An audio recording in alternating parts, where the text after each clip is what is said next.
आत्ताची सर्वात मोठी बातमी, छगन भुजबळ 2 दिवसापासून नाराज आहेत. याचं कारण म्हणजे जो मंत्रिमंडळ विस्तार झाला, या मंत्रिमंडळ विस्तारामध्ये छगन भुजबळ यांना स्थान देण्यात आलं नाही. त्यांनी पत्रकाराशी बोलताना म्हटलं आहे, की मला या प्रकरणामध्ये त्यांनी विचारलं देखील नाही आणि मला जर विचारलं असतं, मला आधी बोलले, की राज्यमंत्रीपद घ्या, राज्यमंत्रीपदाच्या जागेवर तुम्ही जा, असं त्यांनी प्रस्ताव माझ्याकडे दिला होता. पण या प्रस्तावात मी आधी बोललो होतो, आता नको आहे मला. आता मला जर त्यांनी कॅबिनेट मंत्रीपद दिलं असतं, तर काय झालं असतं, असं छगन भुजबळ यांनी म्हटलं आहे. त्याचबरोबर त्यांनी उघडपणे विधिमंडळ जे कामकाज आहे, ते सकाळी त्यांनी त्या ठिकाणी जाऊन हजेरी लावून त्यानंतर त्यांनी अचानक नाशिकला ते रवाना झाले आहेत.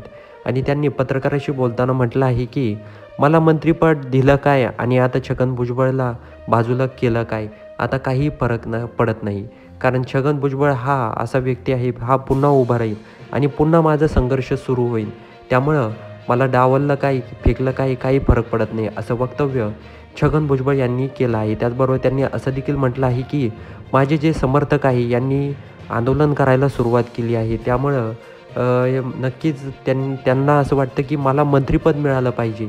त्यामुळंच त्यांची इच्छा आहे आणि मी आता नाशिकमध्ये जाऊन कार्यकर्त्यांशी संवाद साधेल, असं देखील मंत्री राहिलेले छगन भुजबळ यांनी वक्तव्य केलं आहे आणि ते बंडाच्या देखील तयारीत आहे.